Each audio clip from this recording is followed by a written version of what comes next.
Ne? Tady ne. Ty teď byla dneska, měla úplně rudý oči, když tam měřovala. To bylo u vás tam, jo. Ne, tak do půlnocí tam zdrž, aspoň nebo do 6 rána.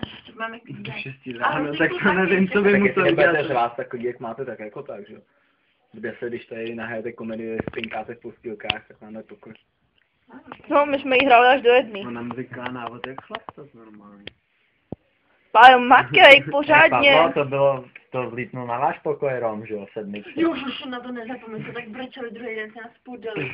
A ještě vám za to chtěli dát důdku. To se k ním vletěl nalitej učitel, ne? Protože ho viděli, víš co. Ne, seřval. Ani nevím za co. A víš co, oni to odnesli za celou chodbu, protože tam celá chodba byla vylezlá, že jo. Venku z pokojů. My jsme vůbec se nesměli navštěvovat, ani nic prostě. Ani mobily jsme nemohli mít. Teď prostě, že jo, Rom šel po schodech nahoru a teď někdo zařval, že jo, pacha Rom jde, všichni zapadli na pokoje, on šel k ním, prostě seřval. A oni spali, ne? No, že spali, chápeš. Víš co, on nejdřív šel k nám, protože náš pokoj byl naproti schodům, že jo. My jsme dělali, že spíme, že jo. Tak ta chvilku stál a pak šel k ním. Hej, ale vlastně my z ní nemůžeme dělat blázna, víš co? Oni řekli, že se musíme chovat slušně, aby tady měli dobrou pověst nebo něco takového. Jak to natáčí?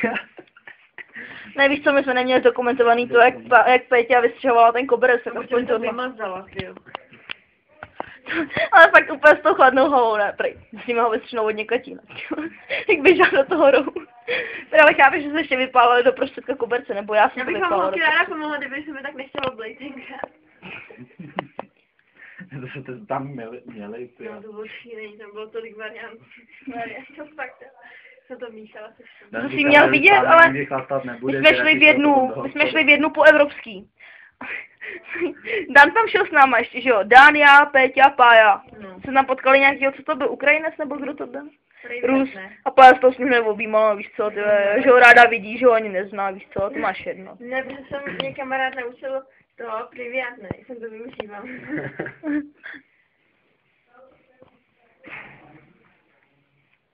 Ale nechceš to už nechat třeba? Prostě já tě to stejně pak vymažu, nevím. Tak nám to zapomeň teda, jako. To musíš rozeslat všem spolužákům. Jo, no tak nemáš. Tram na spolužáky, já to všechno nevěřuju. No, rád